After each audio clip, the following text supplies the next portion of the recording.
साल 1914 से साल 1945 का समय दुनिया के लगभग 70 से भी ज्यादा देशों के लिए एक बहुत ही लंबे बुरे सपने की तरह था, जिसमें सबसे बुरी बात ये थी कि ये कोई सपना या कोई कहानी नहीं थी। इस समय के दौरान दुनिया के इन देशों ने सच में अपने इतिहास का सबसे बुरा दौर देखा था। ये वो समय था जब दुनिया ने अपने इतिहास के दो सबसे लंबे युद्ध लड़े थे और 11 से 12 साल चले इन दो युद्धों में दुनिया भर के 10 करोड़ लोग मारे गए थे। इसके अलावा इन दोनों वार्स के कारण भूख, गरीबी, महंगाई और बाकी मुसीबतों से जो हानि हुई उसका अपना एक अलग आंकड़ा है। मुझे उम्मीद है कि आपने इन वार्स की कहानियां किसी न किसी तरह कहीं न कहीं जरूर पढ़ी और सुनी होंगी। आपको पर्ल हार्बर, हिरोशिमा और नागासाकी के किस्से कहानियां शायद आपके किसी स्कूल टीचर ने स्कूलों में ही कभी बता दी होगी। आपको हिटलर और मुसोलिनी का नाम भी जाना पहचाना लगता होगा और आप कॉन्सेंट्रेशन कैंप क्या चीज है इसे भी जरूर जानते होंगे। मगर आपको ये कभी नहीं बताया गया कि भारत इन सब किस्से कहानियों में कहाँ था। भारत के लोगों ने या कहे कि भारतीय सिपाहियों ने कौन से देश के लिए किस तरह और कितनी बहादुरी के साथ युद्ध किया था। हमें उन 40 लाख लोगों की कहानियां कभी नहीं बताई गई जो किसी दूसरे देश के लिए कहीं दूर देशों में लड़ने गए थे ताकि उनका अपना देश भारत आजाद हो जाए। साल 1857 में भारत के कुछ बड़े नेताओं और क्रांतिकारियों ने बड़े उत्साह और उम्मीदों के साथ अंग्रेजी हुकूमत को हटाने के लिए पहला प्रयास शुरू किया था। अपने धर्म और अपनी आजादी को बनाए रखने के लिए यह पहला अवसर था जब भारत के लोगों ने एक साथ मिलकर के दुनिया की सबसे बड़ी और मजबूत सेना को चुनौती देने का प्रयास किया था। मगर इसकी असफलता और इस असफलता के बाद भारत के राजनीतिक ढांचे में आए बदलावों ने अगले लगभग 50 सालों तक एकजुट नहीं होने दिया। यह कहें कि भारतीय लोगों में इस असफलता के बाद एकजुट होकर के काम करने की अपनी हिम्मत जैसे खत्म हो गई थी। भारतीय लोगों ने अब यह बात स्वीकार कर लिया था कि भारत की आजादी को लेकर के फैसला करने का अधिकार सिर्फ अंग्रेजी हुकूमत के पास ही है और वो अपनी सहूलियत के हिसाब से ही इस बात को लेकर के कोई भी फैसला करेगी। भारत के लोग इस बात को लेकर के एक तरह से अपनी भूमिका और अपना अधिकार एक प्रयास की असफलता के साथ ही खो चुके थे। और ऐसे में 28 जुलाई साल 1914 को पहला विश्व युद्ध जब शुरू हुआ तो अपनी कॉलोनीज की सहायता लेने के लिए ब्रिटेन ने इसे लोकतंत्र की लड़ाई का नाम दे दिया था। ब्रिटेन को यह बात समझ में आ गई थी कि पहले विश्व युद्ध में भारतीय सिपाहियों को साथ लेकर के चलना उनके लिए बहुत फायदेमंद हो सकता है। और दूसरी तरफ भारतीय नेताओं को भी लगा कि लोकतंत्र की दुहाई देने वाले लोगों की मदद करने के बाद ब्रिटेन पर अपने देश को आजाद करने का दबाव बनाना या इसके लिए हुकूमत को कन्विंस करना आसान हो जाएगा। इन सभी बातों को ध्यान में रखते हुए महात्मा गांधी और बाल गंगाधर तिलक जैसे कुछ बड़े नेताओं ने पहले विश्व युद्ध में ब्रिटेन के साथ मिलकर चलने का फैसला किया। रियासतों के महाराजा और सामंत हमेशा की तरह यहाँ भी खुद को अंग्रेजी हुकूमत का सबसे बड़ा वफादार साबित करने की होड़ में शामिल हो गए और अपने सिपाहियों को युद्ध में शामिल होने के लिए तैयार कर दिया। जनता से युद्ध के लिए चंदा भी वसूल किया और इस तरह पूरे भारत से लगभग 10 से 15 लाख सिपाही भारत से ब्रिटेन के लिए प्रथम विश्व युद्ध में शामिल होने के लिए तैयार हो गए थे। सेना में कोई भारतीय सिपाही ज्यादा से ज्यादा सूबेदार के पद तक पहुँचने के काबिल ही समझा जाता था। भारतीय लोगों को सेना में अंग्रेजी सिपाहियों के अंडर रहकर के ही काम करना पड़ता था और उनके लिए सैलरी और सुविधाएं भी ब्रिटिश सिपाहियों की तुलना में न के बराबर मिलती थी। भारत में उस समय खेती किसानी से लेकर व्यापार और उद्योगों की हालात बहुत ज्यादा खराब थी और इसलिए पैसा कमाने के लिए सेना में शामिल होना बहुत से भारतीय लोगों के लिए एकमात्र विकल्प की तरह था, जहां कम से कम 2 वक्त के खाने की गारंटी तो मिल ही जाती थी। राजस्थान, पंजाब और हरियाणा के अलावा पूरे भारत के आम किसान पहले विश्व युद्ध में ब्रिटेन की तरफ से महज 15 रुपए महीने के लिए फ्रांस, ग्रीस, फिलिस्तीन और उत्तरी अफ्रीका के मोर्चे पर लड़ने के लिए गए थे। भारतीय लोगों के लिए इन देशों का माहौल, यहाँ पर युद्ध लड़ने का तरीका और बाकी सभी बातें बिल्कुल नई थी। इन सिपाहियों ने पहले कभी भी इस तरह का कुछ भी अनुभव नहीं किया था। और अगर आप पहले विश्व युद्ध में शामिल हुए भारतीय सिपाहियों की चिट्ठियां पढ़ते हैं तो आपको महसूस होगा कि युद्ध में किस तरह से नरक से भी बदतर हालातों में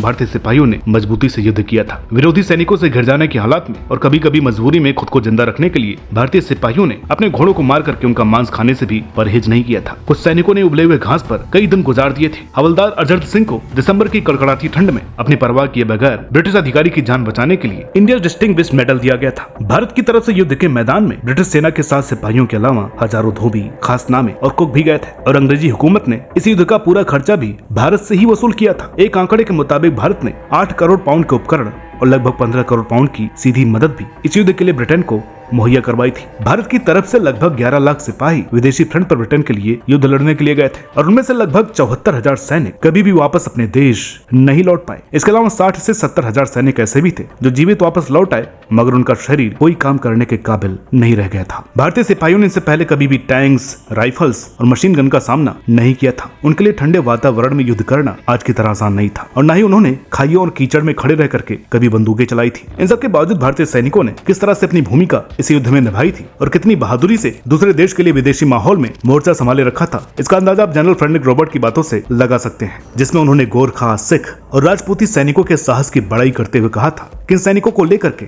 मैं किसी भी यूरोपीय देश के विरुद्ध युद्ध कर सकता हूँ। पहले विश्व युद्ध में जर्मनी की तरफ से गैस का प्रयोग किया गया था, जो दुनिया के लगभग सभी बाकी देशों के सिपाहियों के लिए एक तरह से नया अनुभव था। इसलिए भारतीय सैनिकों के पास जाहिर तौर पर इससे बचने के लिए कोई मास्क वगैरह नहीं थे। अंग्रेजी अधिकारियों ने उन्हें बताया कि किसी कपड़े में यूरिन रख करके अगर वो लपेट लेंगे तो गैस से बच जाएंगे, लेकिन ऐसा कुछ नहीं हुआ और बहुत से भारतीय सैनिक शहीद हो गए। यह पहला मौका था जब ज्यादातर भारतीय सैनिकों ने हवाई जहाज, रेफ्रिजरेटर फूड और यहाँ तक कि रिस्ट वॉचेस भी देखी थी। भारत में ऐसी कई चीजें थी जो पहले विश्व युद्ध के बाद जाकर के आम लोगों की पहुंच में आनी शुरू हुई थी। 129 ब्लूचर रेजिमेंट की एक टुकड़ी ने किस तरह से बेल्जियम में जर्मन सेना को आगे बढ़ने से रोके रखा था। मीर मस्त ने किस तरह बेहोशी के हालात में अपने साथियों को बचाया था। और ऐसी कई कहानियां हैं जो आज भारत के स्कूली पाठ्यक्रम में शामिल होनी चाहिए। उन्हें फिल्मों और टीवी के जरिए भारत के लोगों तक पहुंचाना चाहिए। और जब हम बांग्लादेश युद्ध और कारगिल युद्ध के सैनिकों की बात करते हैं तो इसमें इन सैनिकों की कहानियां भी शामिल करनी चाहिए, जो एक तरह से अपने देश को आजाद कराने के लिए ही लड़ रहे थे। लेकिन दुर्भाग्य की बात यह है कि आज तक भारत में ऐसा कोई भी प्रयास नहीं हुआ है। जिस तरह से भूलने बिसरने की आदत इस देश के लोगों में है, उसे देख करके ऐसा कुछ आगे चल करके कभी होगा, इसकी गुंजाइश भी नजर नहीं आती है। पहले विश्व युद्ध में घायल हुए भारतीय सैनिकों को ब्रिटेन के एक राजमहल में रखा गया था। राजमहल को पूरी तरह से एक बड़े अस्पताल में बदल दिया गया था। मंदिर और मस्जिद से लेकर के हर धर्म के लोगों के लिए इस राजमहल में 9 अलग अलग किचन बने हुए थे। इतिहासकारों की माने तो यह एक प्रोपेगेंडा था, जिसके जरिए ब्रिटिश हुकूमत झूठे मन से ही सही मगर यह जताना चाहती थी कि भारतीय सैनिकों की बहुत ज्यादा परवाह करते हैं। 53 हिंदू और सिख सैनिकों की मौत इस अस्पताल में इलाज के दौरान ही हो गई थी और उनका अंतिम संस्कार करने के बाद अस्थियों को समुद्र में फेंक दिया गया था। मक्खी मच्छरों की तरह गिरते सैनिक, लाशों का विशाल अंबार और उन लाशों के पास बैठे हताश सैनिक और रात में उन लाशों पर सोने को मजबूर लोगों की कहानियां, उनके किस्से और पत्रों में प्रकाशित उनकी आप बीती और बाकी सभी बातों को शर्वणी बसु ने अपनी किताब फॉर्किंग एंड अदर कंट्री में बहुत ही बेहतरीन तरीके से बताया है। और ये कहानियां यकीनन मजबूत से मजबूत व्यक्ति का दिल दहलाने के लिए काफी हैं। पहले विश्व युद्ध से वापस जीवित लौटे सैनिकों का सामाजिक और निजी जीवन बिल्कुल पूरी तरह से बदल गया था। भारत में ये लोग पहली बार चाय पीने का चलन, फुटबॉल का खेल और कलाई पर पहनी जाने वाली घड़ी लेकर के आए थे। युद्ध के मैदान से भेजे भारतीय सैनिकों के मनी ऑर्डर्स ने पंजाब और हरियाणा के कई परिवारों की आर्थिक स्थिति को पूरी तरह से बदल दिया था। कई जगहों पर इन सैनिकों की वजह से ही खेल के मैदान बनने शुरू हुए, स्कूलें खोली और कपड़े पहनने के तरीके से लेकर के खान पान में ये सैनिक बहुत सी नई चीजें लेकर के वापस अपने देश आए थे। भारत की तरफ से पहले विश्व युद्ध में शामिल हुए सैनिकों को इस देश में कभी भी वो सम्मान हासिल नहीं हुआ जिस देश की आजादी के बाद लड़ने वाले सैनिकों को हासिल हुआ था। इन सैनिकों के लिए जितने भी स्मारक बने, जो कुछ भी पढ़ा लिखा गया और जितने भी मेडल वगैरह मिले, वो अंग्रेजी हुकूमत के दौरान ही इन्हें नसीब हुए थे। 3 मूर्ति भवन के सामने 3 सैनिकों की मूर्तियां लगाई गई थी। ये सैनिक हैदराबाद, मैसूर और जोधपुर से आकर के 15वीं कैवलरी ब्रिगेड में शामिल हुए थे। पहले विश्व युद्ध में शामिल हुए सैनिकों की याद में इंडिया गेट बनवाया गया था, जिस पर इस युद्ध में शामिल होने वाले भारतीय सैनिकों के नाम दर्ज हैं। अगली बार कभी भी अगर आपको इंडिया गेट जाने का मौका मिले तो इन नामों को पढ़ करके जरूर आइएगा। इतिहास पढ़ते सुनते समय बहुत बार ये ख्याल आता है कि अगर भारत को साल 1857 में ही आजादी मिल गई होती तो शायद इस देश के सबसे बड़े हीरो वो क्रांतिकारी और आम लोग होते जिन्होंने इस स्वतंत्रता संग्राम में हिस्सा लिया था। फिर भी हम उन लोगों के बारे में जानते हैं, हमारी किताबों में उनका अच्छा खासा जिक्र होता है। मगर उसके बाद भारत की आजादी के लिए दूसरे देशों में लड़ने वाले सैनिकों को अपना हिस्सा किताबों में क्यों हासिल नहीं हुआ, ये सोचने वाली बात है। भारत को अगर साल 1920 में अंग्रेजी हुकूमत अपने वादे के मुताबिक आजाद कर देती तो शायद इन सैनिकों पर फिल्में बनती, गीत लिखे जाते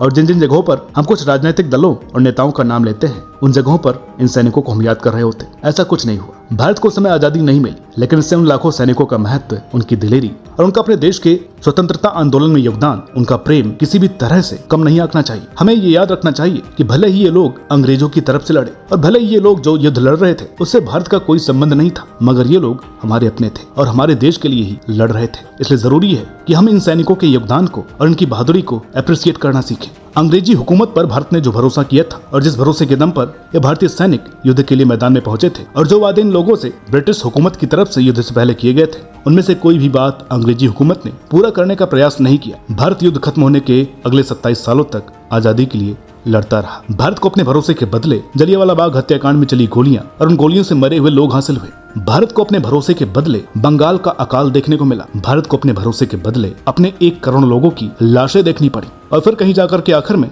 जब अंग्रेजी हुकूमत के लिए भारत में कुछ भी लूटने लायक नहीं बचा तब ये देश आजाद हुआ था। मगर एक बार धोखा देने के बाद भी क्यों दूसरे विश्व युद्ध में भी भारत की तरफ से 25 लाख सैनिकों ने युद्ध में हिस्सा लिया था। उस युद्ध में भारतीय सिपाहियों के शामिल होने से लेकर के साहस और बहादुरी से लड़ने की कहानी हम अगले वीडियो में लेकर के आएंगे। तब तक आप इस वीडियो को ज्यादा से ज्यादा शेयर कीजिए ताकि लोगों को अपने इतिहास की सही जानकारी मिल सके। आपको ये वीडियो कैसी लगी कमेंट करके बताइएगा। वीडियो अच्छी लगी तो प्लीज लाइक करें, शेयर करें। चैनल पर नए हैं तो प्लीज इसे सब्सक्राइब करना ना भूलें। मिलते हैं आपसे अगली वीडियो में, तब तक के लिए नमस्कार।